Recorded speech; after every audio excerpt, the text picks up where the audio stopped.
I'll never forget the first time I taught other therapists. I was absolutely terrified.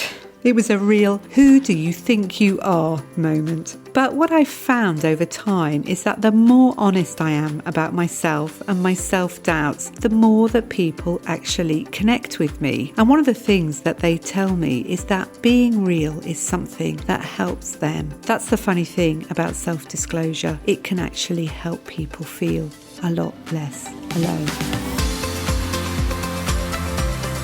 Welcome to Good Enough Counsellors, the podcast for growing a private practice without the pressure to be perfect.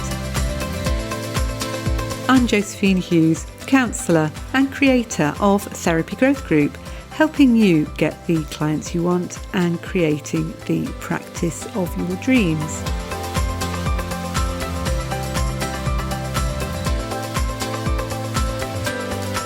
In today's episode, we're going to talk all about self-disclosure on your social media pages. So this is when you are writing or creating posts that are aimed at the general public because you're looking for clients. Now, the reason I decided to talk about this in this episode is I've just attended the BACP Private Practice Conference where I was an exhibitor.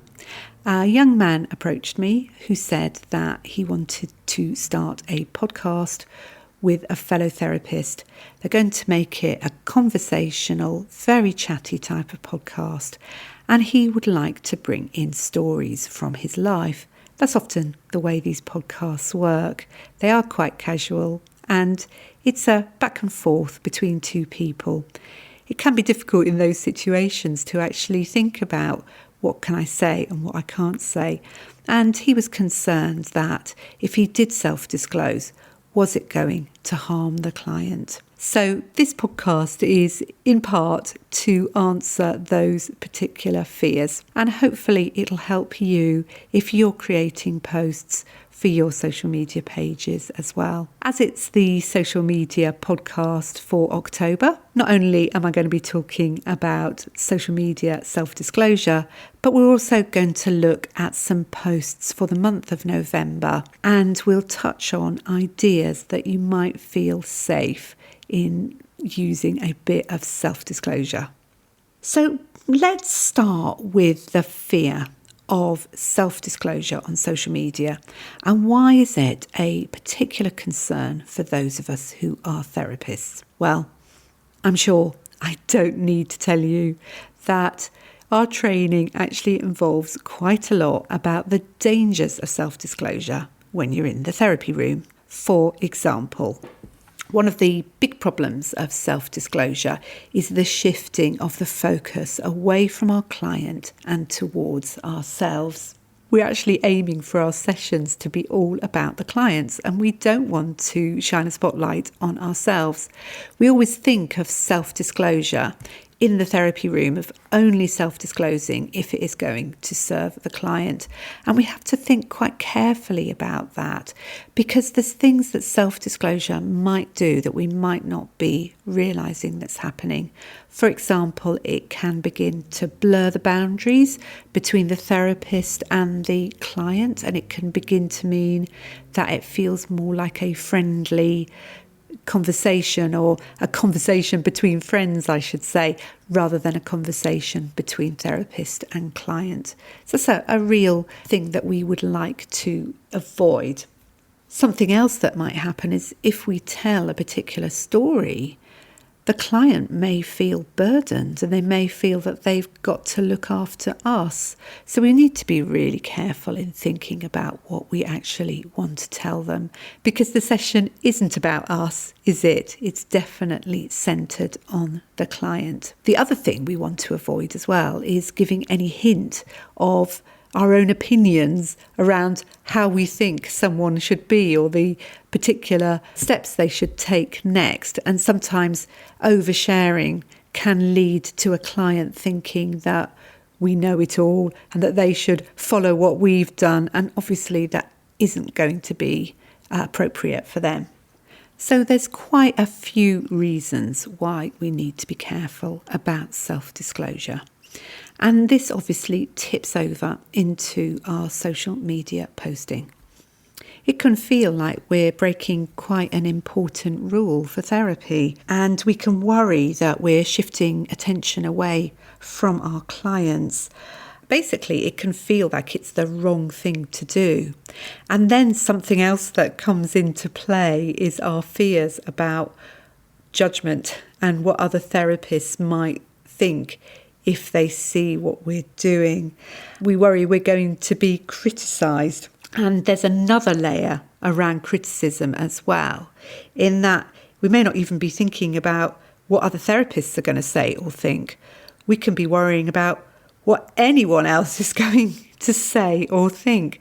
Sharing ourselves online is actually quite a challenging thing to do. I remember when I shared my first podcast, Gloriously Unready, the one where I talk about being the mum of transgender young people, I was absolutely terrified about what people would say and how they might react to it. So much so that I really had to sit down and think, do I really want to do this? And I'll share in a moment how I found the courage to continue. But the thought of all these people seeing my innermost thoughts was absolutely terrifying. You know, we're private people. We don't necessarily want our lives to be on show for everybody to see. So sharing on social media makes us feel quite vulnerable as well.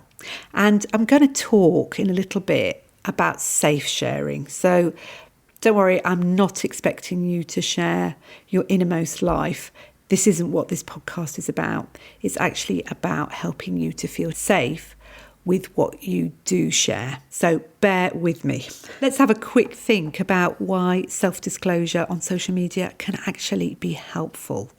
If it's also scary, then why do people do it? The first thing to say is that sharing something of ourselves online helps clients to relate to us. Clients like to know who it is that they're coming to see. And especially in private practice, there are lots of people out there who are willing to share themselves. You do see their photos online. They perhaps do reels.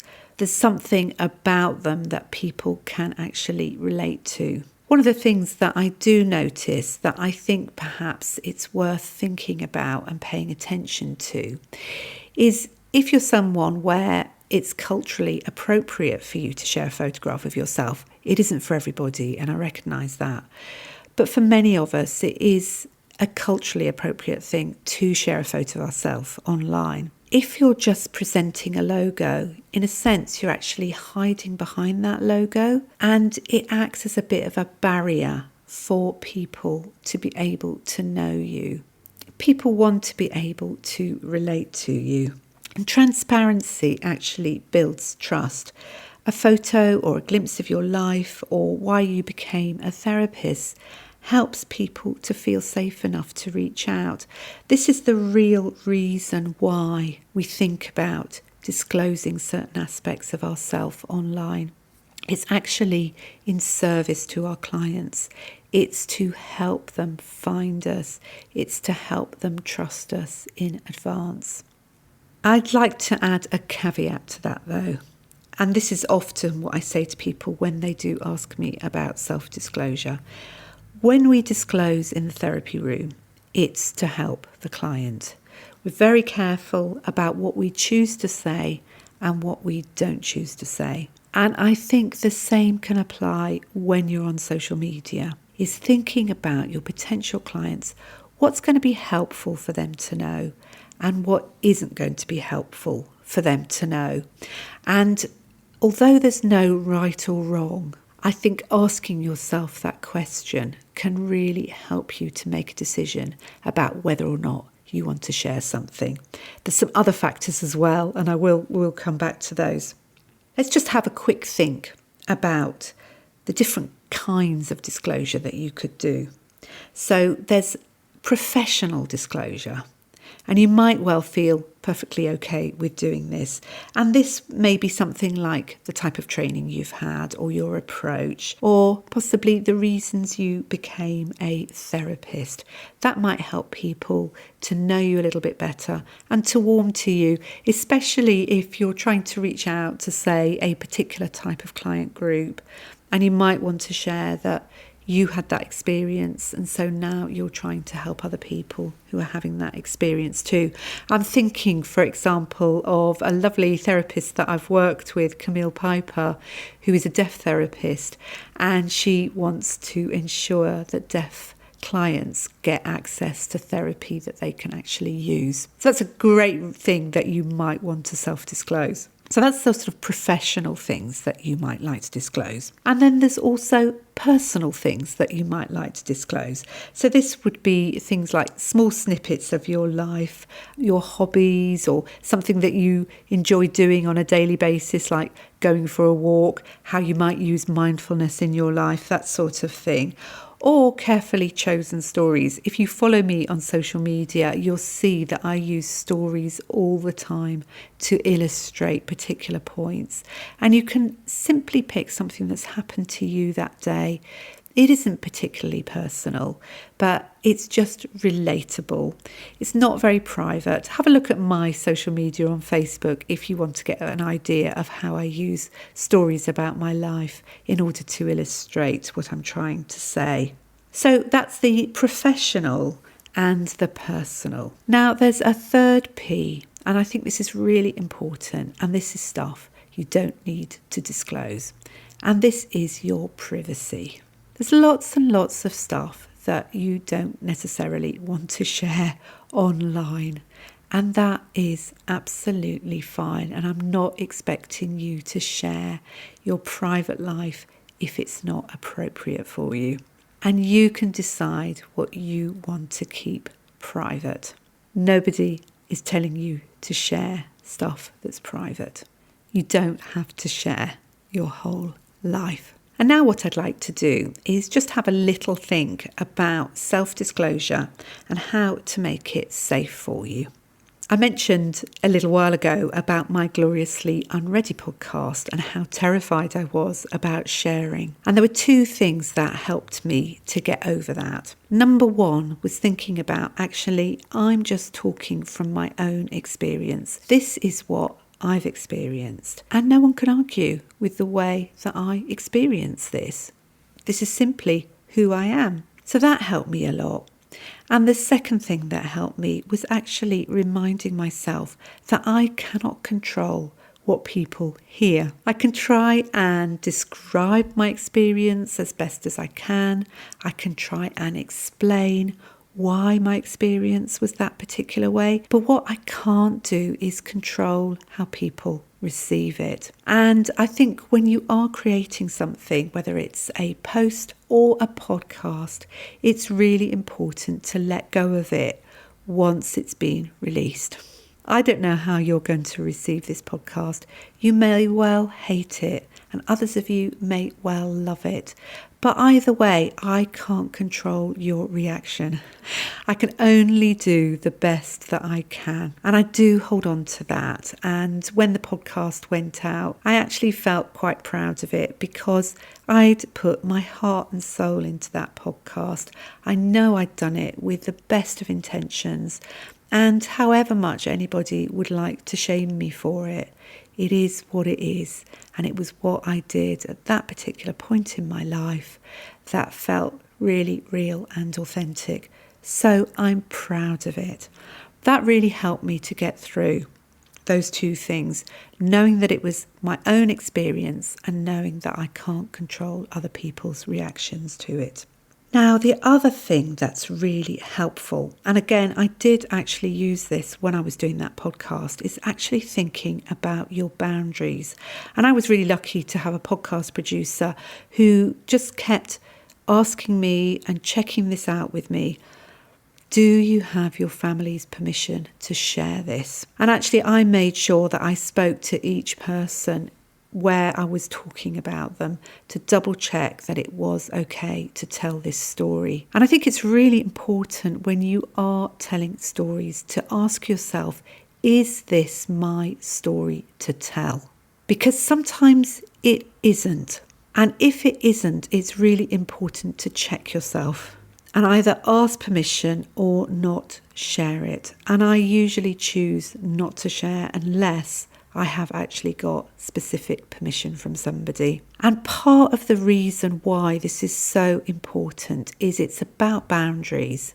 And even if no one knows whether or not you've got permission, I think it's part of your authenticity of being a counsellor. You wouldn't go around telling your client stories to all and sundry. So I think that's an important principle to also hold in your life as well. If you wouldn't do it for your clients, would you do it for your family? It's just, I think, a principle that, you're trustworthy and people can speak to you without it being across the front of a TikTok video or something like that. So do check out that you've got permission to tell people's stories. It really is important, and it will in the long term, maybe save you from some embarrassing moments with your friends and family. Now, the next thing I want to mention is something that I heard from Glennon Doyle, who is the podcaster of the podcast You Can Do Hard Things. And one of the things Glennon suggests when you are sharing is that she says, share from the scar, not the open wound. So if you do decide to talk about yourself, if you do decide to share stories and you want to share something about your own journey, I think it's another little check-in with yourself. Is this something that is still ongoing? Because if it is, then often it means that you actually haven't got that distance to be able to see clearly. And I've got some themes that I talk about that are current themes that I'm really happy to share about. So, for example, I will talk about things like my tendency to compare and despair, but I might not talk about stuff that are ongoing things that I'm still reflecting on, because that's not fair to me. I may well need to continue to reflect before I share. And I prefer to share from a place where, although nothing's ever 100% resolved, I'd still like to share from a place where I'm a little bit further on in resolving a particular story. At the moment, I've just started to listen to Liz Gilbert's new book, All the Way to the River, which is her story of her relationship with her partner, Rhea Elias, who died. And it's an incredible story. Really, really interesting. And it's a lot about Liz's codependent relationship with Rhea. And what I'm really struck by is how far Liz has come and how she's really waited before she's told the story. And she's only telling the story now that she's had time to actually process it. And actually, even now, listening to it, I'm still thinking, is it too soon? Will she regret this? It's a really searing account of their relationship. Anyway, it's just really interesting to know that she has given herself time to heal and to reflect and to process before she shared it. Because once your story's out there, it is out there. So do have a little check-in with yourself before you share something. Now, that's obviously the example I've just given you is a really big example. This is sharing intimate details of their relationship, the Liz Gilbert book. I don't suggest that you do that, especially at the start, if at all. What I'd say is that it's really, really helpful to start small, to just build up over time. And I definitely did this. I built up very, very gradually. And now I feel a lot more comfortable than I ever did when I first started. So give yourself the chance. Look after your nervous system. Take it step by step. So you could just share something small, like your desk, picture of your desk at work, your favourite mug, a book you're reading, and then you can feel afterwards, ask yourself, how did that feel? See where your feelings are. See how safe you feel. I shared something yesterday on LinkedIn, and honestly, I posted it and then I thought, oh my goodness, I'm not sure that was the right thing to do. And I thought, I'm going to delete it. And then I couldn't find the post to delete it. And actually, it's been received really, really well. It was just that it was a little bit risky. But I think because I actually spent quite a bit of time thinking about it, it was all right in the end. But, sometimes if you're sharing something, give yourself time. Don't press publish straight away. Leave it for a while, come back. And that's often what I do. And what I did with that particular post yesterday, it was drafted and redrafted a couple of times before I felt that I'd hit the right tone. So give yourself time as well. If you're sharing something, give yourself time. If you've written something and then you're not sure whether or not to publish, sleep on it. That can really make a difference. And something we do in Therapy Growth Group is that when people aren't quite sure about a post, they'll come into Therapy Growth Group, they'll share it in the group, we'll have a chat about it. I might suggest a few tweaks to help improve it or help them feel a bit safer.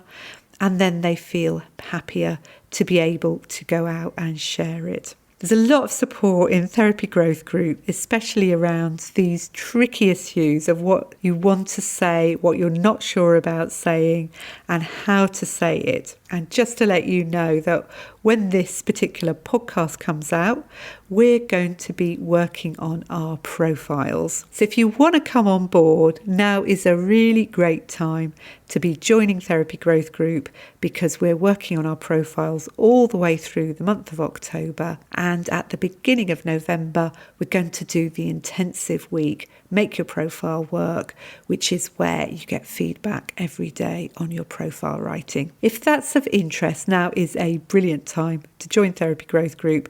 Just go along to josephinehughes.com, click onto that front page, and you'll see a little arrow saying find out more about Therapy Growth Group. Just click through and you can read more about it there. Now, just before we move on to talking about the social media ideas, I hope this is helpful to you and you're not thinking, oh, for goodness sake, Josephine, get on with it. I want to get to the social media post ideas. Hopefully you're enjoying this section. I just wanted to talk actually about self-disclosure, because remember that we self-disclose all the time. The moment a client comes into the room, they're going to be able to see quite a lot about us. They're going to know our age, for example, or get pretty close to it. The type of clothes we choose, that discloses something about us. Whether or not we're wearing makeup, whether or not we've coloured our hair. There's an awful lot that we give away without having to say anything. So it's a bit of a myth to say that we're a completely blank slate.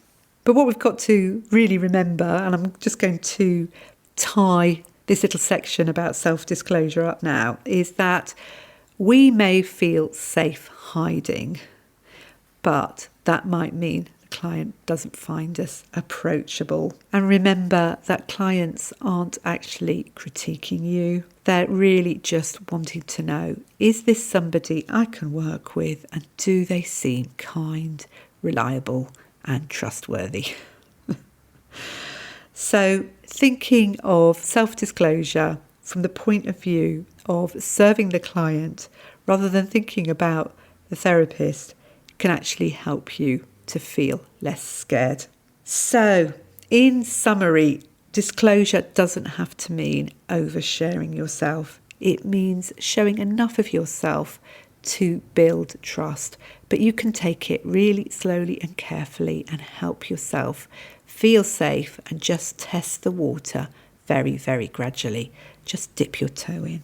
Right, so in the second half of the episode, I'm going to share some practical ideas for November, and I'm going to include a little bit about self-disclosure as I talk about these ideas as well. So coming up in November, we have got the theme of kindness and compassion. Because it's Kindness Week between the 10th and the 16th, It's World Kindness Day on November the 13th, and it's also on the same day, Social Media Kindness Day. So if you wanted to have a safe post, you could just simply post about why kindness and self-compassion are such a game changer for people, especially those who have a strong inner critic. Or you might like to share a favourite quote on kindness. That's a fairly safe post to do. But if you can share a little bit more, I think you might find that that gets a little bit more traction. So if you can share something of yourself, things that help you, for example, to be kind to yourself, or even a small act of kindness that you've experienced from someone else and how it made you feel. That just helps you to be a little bit more relatable to your audience. November is Movember, isn't it? So it's all around men's mental health. If you're somebody who works with men, Movember is a brilliant month for talking about their mental health. So you've got International Men's Day on the 19th of November, for example. And obviously you've got the whole month is about men's health awareness. So a safe post idea, that would be why it's hard for men to reach out for therapy.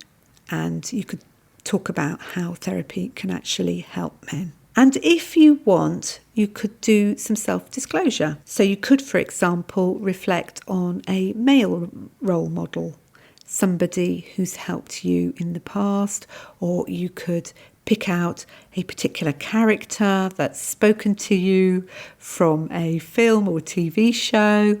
Think about men, think about stories that you've got in your life that could serve the client and make a point somehow about therapy, and share something of that.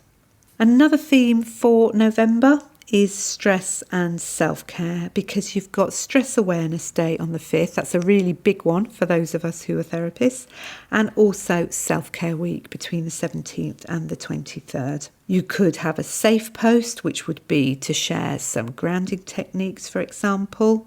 And if you wanted to be a little bit braver, you could do some self-disclosure around how you personally manage stress. Could be a mug of tea, for example, or it could be you stroking your cat, if your cat allows you to stroke them.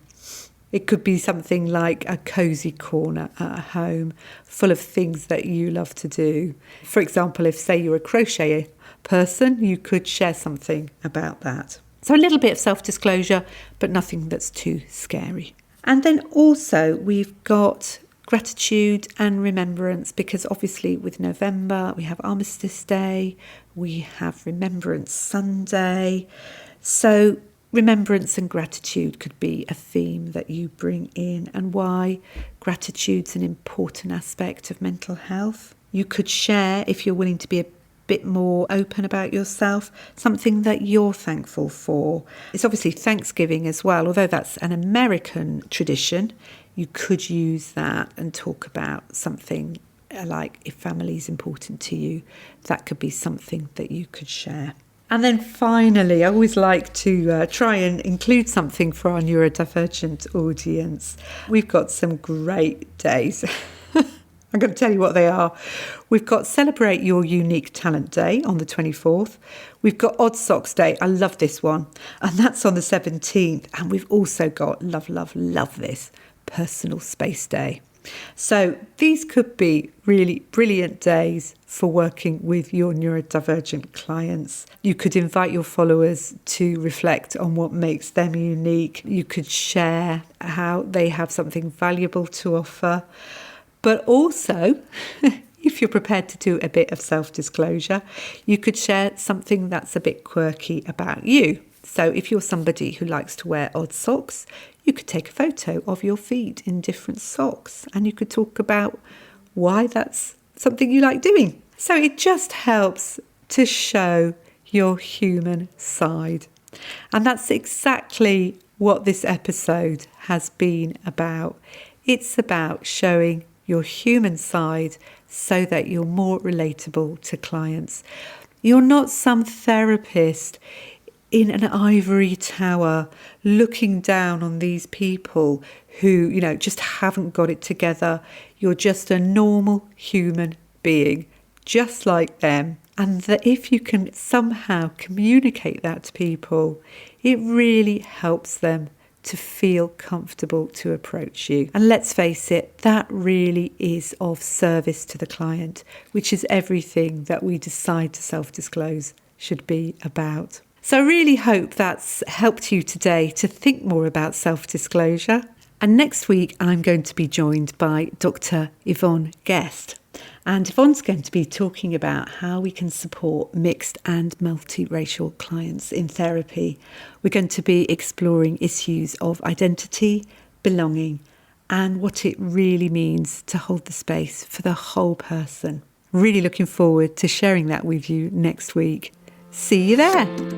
Thanks for listening. Do come and join my Facebook community, Good Enough Counsellors. And for more information about how I can help you develop your private practice, please visit my website, josephinehughes.com. If you found this episode helpful, I'd love it if you could share it with a fellow therapist or leave a review on your podcast app. And in closing, I'd love to remind you that every single step you make gets you closer to your dream. I really believe you can do it.